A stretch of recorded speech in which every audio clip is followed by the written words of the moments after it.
Speaker, our government intervention in the economy, the private affairs of citizens, and the internal affairs of foreign countries leads to uncertainty and many unintended consequences. Here are some of the consequences about which we should be concerned. I predict U.S. taxpayers will pay to rebuild Palestine, both the West Bank and the Gaza, as well as Afghanistan. U.S. taxpayers pay to bomb these areas, so we will be expected to rebuild them. Peace of sorts will come to the Middle East, but will be short-lived. There will be big promises of more U.S. money and weapons flowing to Israel and to Arab countries allied with the United States. U.S. troops and others will be used to monitor the peace. In time, an oil boycott will be imposed, with oil prices soaring to historic highs.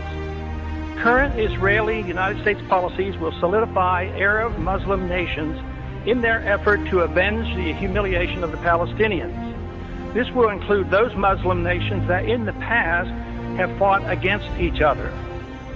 Some of our moderate Arab allies will be overthrown by Islamic fundamentalists. The UN will continue to condemn through resolutions Israeli-U.S. policies in the Middle East, and they will be ignored. Some European countries will clandestinely support the Muslim countries and their anti-Israel pursuits. China, ironically assisted by American aid, much more openly will sell the militant Muslims the weapons they want and will align herself with the Arab nations. The United States, with Tony Blair as head cheerleader, will attack Iraq without proper authority, and a major war, the largest since World War II, will result. Major moves will be made by China, India, Russia, and Pakistan in Central Asia to take advantage of the chaos for the purpose of grabbing land, resources, and strategic advantages sought after for years. The Karzai government will fail and U.S. military presence will end in Afghanistan. An international dollar crisis will dramatically boost interest rates in the United States. Price inflation with a major economic downturn will decimate U.S. federal government finances and exploding deficits and uncontrolled spending.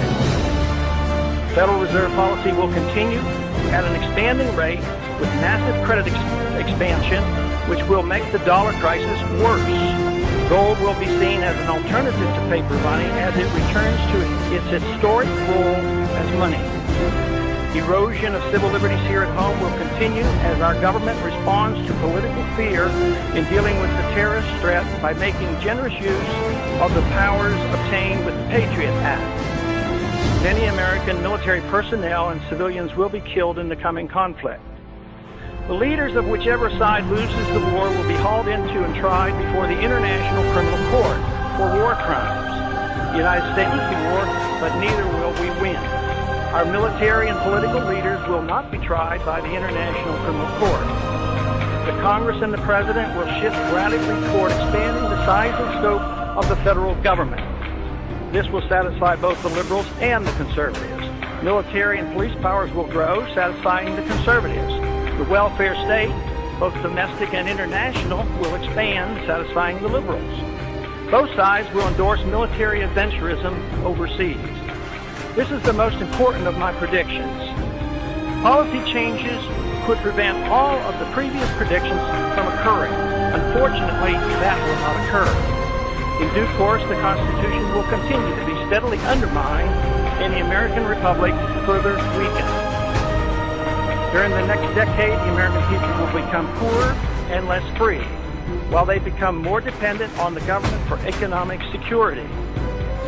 The war will prove to be divisive, with emotions and hatred growing between the various factions and special interests that drive our policies in the Middle East. Agitation from more class warfare will succeed in dividing us domestically. And believe it or not, I expect lobbyists will thrive more than ever during the dangerous period of chaos. I have no timetable for these predictions, but just in case, keep them around and look at them in 5 to 10 years. Let's hope and pray that I'm wrong on all accounts. If so, I will be very pleased.